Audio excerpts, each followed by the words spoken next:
Good morning guys sa inyo. Tayo at maglilibot-libot tayo kasi nawalan tayo ng apat na sisiw at saka 10 itlog. Hindi natin malaman kung paano nawala sa isang gabi. Yung mga manok naman natin okay naman at napakain na natin yung mga manok na yan, mga ka-farmers. Nagtataka ako kung bakit ako nawala ng alaga sa isang gabi lang ng 10 itlog at saka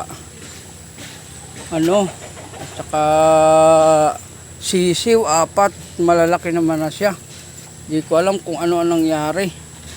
Ito nga at sisilipin natin kung bakit ganon, kung may dinadaanan. Ayan ang mga Rhode Island natin, yung mga manok nating Rhode Island. Dito lang sila pagka tatambay tapos kumain. Ganon sila dito. Silipin natin yung ating rabbit. Ayan, yung rabbit natin 3. Ayan sila, mga ka-farmers ko. Puro yata ito babae, wala yatang lalaki, kaya hindi nanganganak. Ano kaya? Tingnan naman ninyo, mga ka-farmers ko. Itong mga rabbit kong ito ay dapat ito ay mayroon ng mga anak. Ay siguro ang nauubos na nitong pakain ay hindi lang lilimang bimig. Tingnan nyo mga ka-farmers. Yung mga rabbit na alaga ko rito, mga cute yan. 3 sila. Pero parang hindi yata sila naglalaro ngayon. Dito lang yan ka-farmers sa aking dinudutihan. Habang tayo kasi na-duty mga ka-farmers, ay tayo napagabili na ng mga hayop, kaya tayo ang nag-aalaga. Ayan. Wala kasi yung may-ari mga ka-farmers ng farm na to, kaya tayo ang tumitingin. Kaso naman, yung itlog na aking pinalilimliman ay nawala. 10 piraso. Biglang-bigla naman sa isang gabi.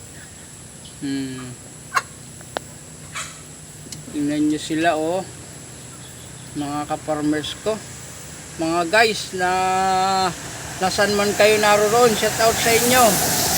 Thank you at maraming salamat sa mga nag-subscribe sa akin at sa mga hindi pa. Mag-subscribe na kayo at follow and share naman. Duwa ng kayo lang ang aking lakas. Tulungan nyo ako.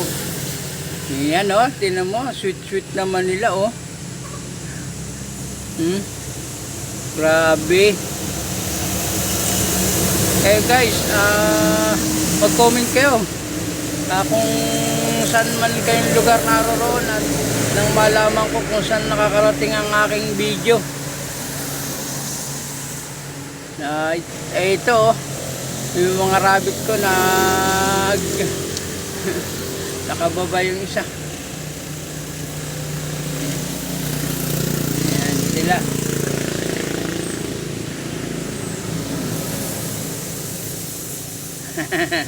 Nakakatuwa pag may mga rabbit kang ganito sa inyong bahay.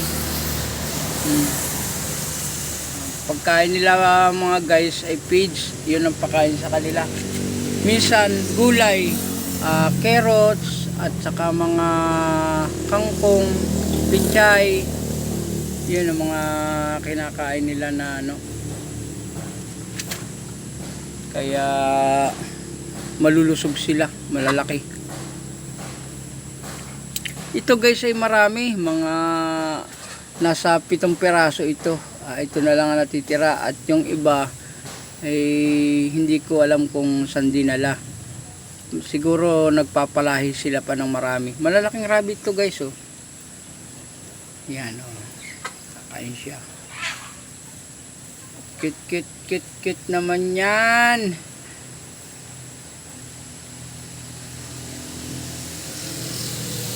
Yan ang alaga ko dito at saka yung mga Rhode Island. Nakain siya. Kain siya ng kain. Pigi, kain. Hanggang ikaw ay lumubo. Ganyan guys ang ano rito. Ang trabaho ko. Gagala doon, gagala dito para makita ko yung area ko, yung nasasakupan ko. Secure. Mga hayop. At pagka naman, meron utos sa amin, ang mataas sa amin, kami na may nagro-robing, lahat naman ipinakikita ko sa inyo kung saan kami pupunta, saan kami galing.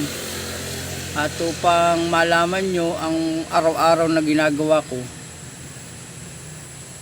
yun lang ang masasabi ko sa akin. Kaya naanuhan kong ako'y maggawa ng mga content na saan ako lumalayas para malaman niyo guys. Tulong ang kailangan ko, yung supportan nyo, saka sa follow and share man lang, pag comment kayo, sasagutin ko naman kayo. Ako yung nagpapasalamat sa inyo at yung aking tumataas. At huwag nyo kalilimutan, shout out nga pala kay Ulia Adventure. Isa kong kasama rin yun, siya nagtumulong sa akin para magkaroon ako ng YouTube channel. Huwag natin kalimutan siya. At sobrang bait naman ng taong iyon at wala tayong masasabi. Sige na guys, at pasaraduhan ko na. Ito naman tayo sa mga manok na malalaki. Ayan guys, yan naman ang mga manok kong alagang malalaki. Yan. Doon sa isang lalaking yan, kulang dyan ng 1 kilo. Grabe kumain, grabe ang balon yung lagayan ng pakain niya. Ganun katibay ang manok na yan. Walang ginawa, kumain. Yan ang mga alaga kong yan. Kaya matitibay yan. Lalaki ng mga paa, binti. Siguro nasa 4 na kilo na to, 5 kilo katawan nito. Palong pa lang 1/4 na Ayan guys. Ayan. Sige na guys, at hanggang dito na lang, at maraming salamat sa inyo. Guys, masabi ko sa inyo, maraming salamat. Bye bye.